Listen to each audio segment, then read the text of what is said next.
कट्टर ईमानदार वर्सेस अब की बार करप्शन फ्री सरकार।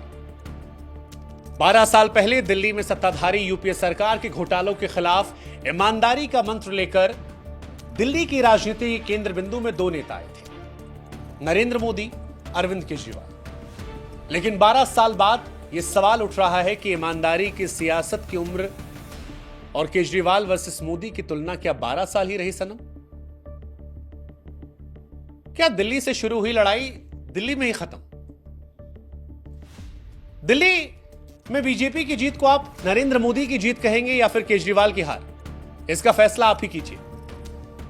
लेकिन इस जीत से एक बात जो तय है वो ये कि आपके हार के बाद अब केजरीवाल की तुलना नरेंद्र मोदी से खत्म हो जाएगी, वो तुलना जो खुद केजरीवाल करवाते थे। मैं नरेंद्र मोदी जी को कहना चाहता हूं, मोदी जी इस जन्म में तो आप हमको नहीं हरा सकते दिल्ली के अंदर आम आदमी पार्टी को। आपको दूसरा जन्म लेना पड़ेगा, इस जन्म में तो नहीं हरा सकते आप आम आदमी पार्टी को दिल्ली में। दरअसल पूर्ण राज्य ना होने के बावजूद दिल्ली के मुख्यमंत्री की चर्चा हमेशा देश में रहती है। दिल्ली से निकलकर अरविंद केजरीवाल ने जब पंजाब को फतेह किया था और गोवा से लेकर उत्तराखंड, हरियाणा में जब कांग्रेस को जबरदस्त डेंट दिया था, तो देश के कई राजनीतिक पंडितों ने अरविंद केजरीवाल को नरेंद्र मोदी का सबसे बड़ा कॉम्पिटिटर कहा था। दिल्ली के मालिक हम हैं। राजनीति की समझ रखने वाले लोग ये जानते हैं कि अगर मौजूदा परिस्थितियों में अरविंद केजरीवाल चुनाव जीत जाते तो नंबर से तर वो विपक्ष के बहुत बड़े नेता के तौर पर उभर आते और बीजेपी मोदी के सामने संभवतः देश में सबसे बड़ा चैलेंज बन जाते।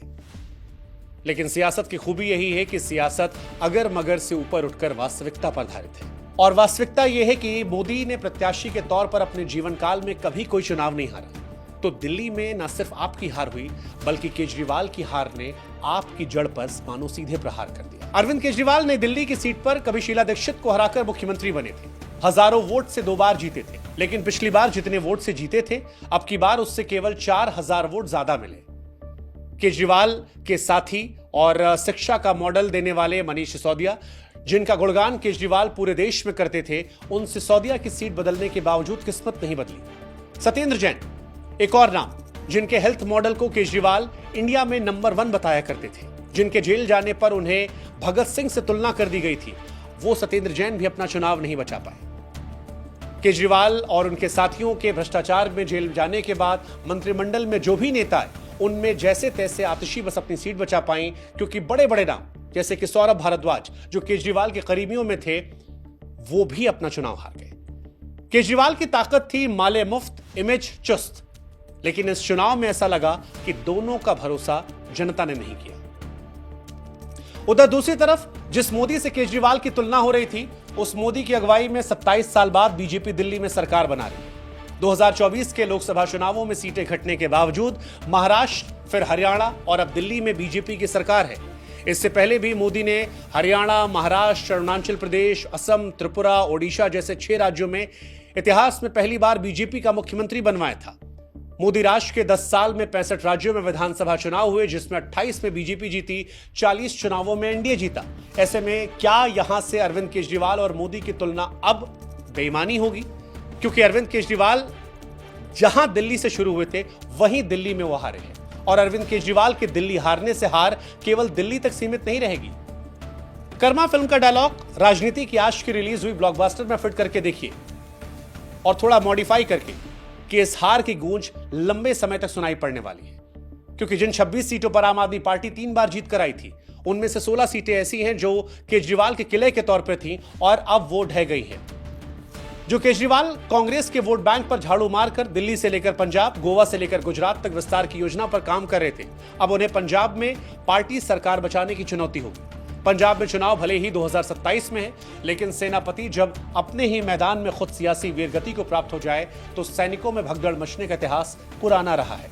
सवाल इसीलिए कि क्या केजरीवाल की दिल्ली की हार अब पंजाब पर भी असर डालेगी? क्या पंजाब के किले को केजरीवाल बचा पाएंगे, या फिर भ्रष्टाचार के आरोप में अगर जेल जाना पड़ा तो दिल्ली तो गई, पंजाब भी हाथ में नहीं होगा?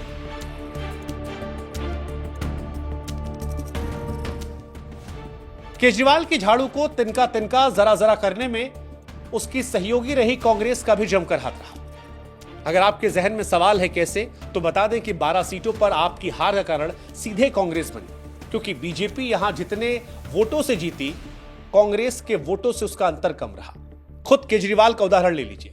नई दिल्ली सीट पर केजरीवाल को 4089 वोटों से हार मिली, लेकिन इसी सीट पर कांग्रेस के संदीप दीक्षित को 4568 वोट मिले। केजरीवाल की हार का असर विपक्ष की बड़ी पार्टियों पर भी पड़ा है, क्योंकि हारे केजरीवाल है, लेकिन ऐसा लगता है कि झटका अखिलेश से लेकर उद्धव, शरद पवार से लेकर ममता बनर्जी तक को लगा है, क्योंकि इन तमाम नेताओं को लग रहा था कि केजरीवाल ने अगर दिल्ली में एक बार मोदी को फिर से रोक लिया तो एक तीर से दो शिकार हुए। पहला ये कि जहां लड़ाई कांग्रेस से होती है वहां तो बीजेपी जीत जाती है, लेकिन क्षेत्रीय दलों के सामने बीजेपी अजेय नहीं रहती। दूसरा ये कि कांग्रेस को किनारे करने में इंडिया गठबंधन ने मदद मिलेगी, लेकिन केजरीवाल की हार ने क्षत्रपों की उम्मीदों पर भी मानो पानी फेर दिया। दिल्ली में केजरीवाल की पार्टी के झाड़ू के तिनके बिखरे हैं, लेकिन तीलियां इंडिया गठबंधन में भी अब आपस में रगड़कर तेजी से सुलगेंगी, और इसकी शुरुआत कश्मीर से हुई है। उमर अब्दुल्ला ने अरविंद केजरीवाल की हार का रुझान मिलते ही सबसे पहले तंज का कहवा पिला दिया और सोशल मीडिया पर लिखा कि और लड़ लो आपस में। उधर प्रियंका गांधी ने लगे हाथ केजरीवाल की हार के जख्मों पर नमक छिड़का और लिखा, people wanted a change, it was obvious, people were fed up, people voted for change. हालांकि दिल्ली की जनता बड़ी अलग है। दिल्ली की जनता ने एक बार फिर बता दिया है कि जब भी चुनावी पत्ते फेंटे जाते हैं तो सबसे पहले मुख्यमंत्री के दावेदारों की कुर्सियां छीनी जाती है। साल 1998 में तत्कालीन मुख्यमंत्री सुषमा स्वराज जब हारी थी, तब सत्ता शीला दीक्षित को मिली थी। 2013 में दिल्ली में तत्कालीन मुख्यमंत्री शीला दीक्षित हारी, कुर्सी केजरीवाल को मिली, और 2025 में आम आदमी पार्टी के साथ केजरीवाल भी हार गए, सत्ता बीजेपी के पास पहुंची है।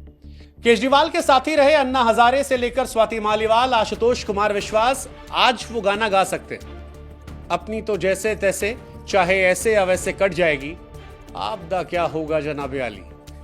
क्या होगा जनाबे आली। स्वाति मालीवाल से लेकर कुमार विश्वास तक आम आदमी पार्टी की हार को केजरीवाल के अहंकार की हार बता रहे। स्वाति मालीवाल लिखती हैं कि अहंकार रावण का भी नहीं बचा। कुमार विश्वास कहते हैं कि अहंकार ईश्वर का भोजन है। केजरीवाल के गुरु अन्ना हजारे भी कहते हैं कि पैसे, शराब और अहंकार में केजरीवाल फंस गए थे।